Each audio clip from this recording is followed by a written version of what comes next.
بعد أعوذ بالله من الشيطان الرجيم بسم الله الرحمن الرحيم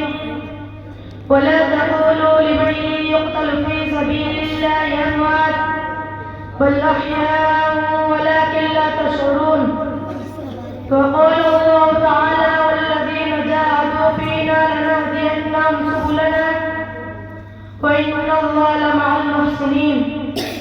وقال النبي صلى الله عليه وسلم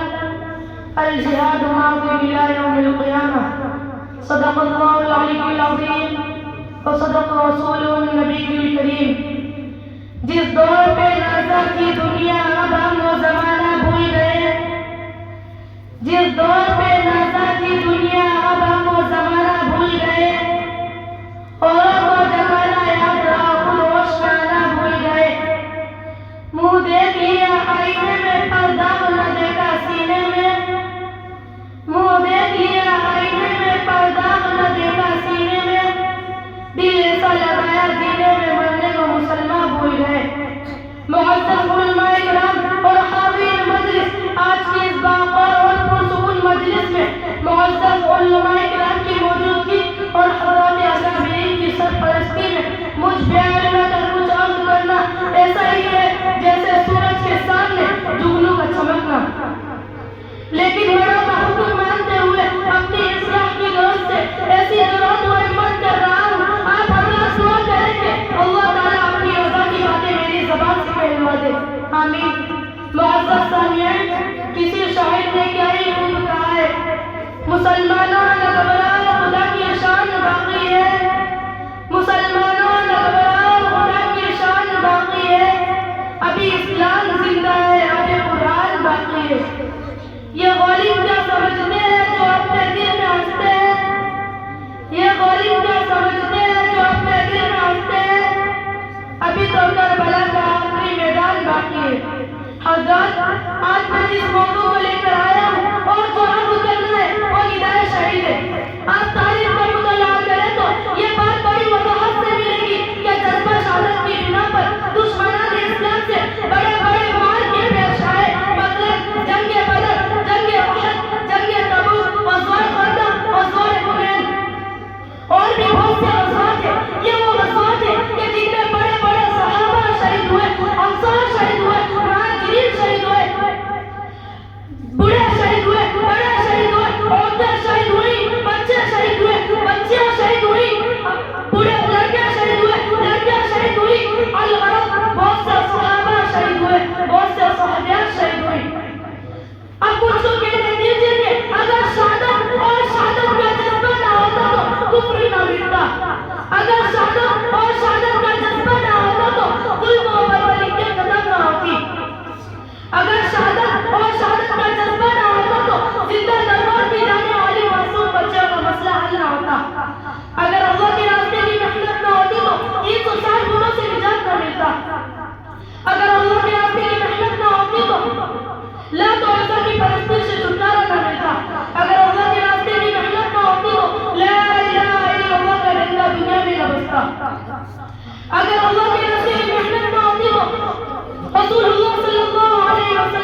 روز روشن کی طرح آیا ہے کہ مجاہدہ محض تلوار کا نام نہیں بلکہ ظلم کے خلاف ڈٹ جانے اور حق پر ثابت قدم رہنے اور اللہ کی دین کی انسان بلندی کے لیے جان قربان کر دینے کے نام ہے۔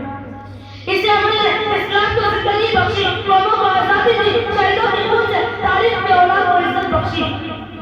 آج اگر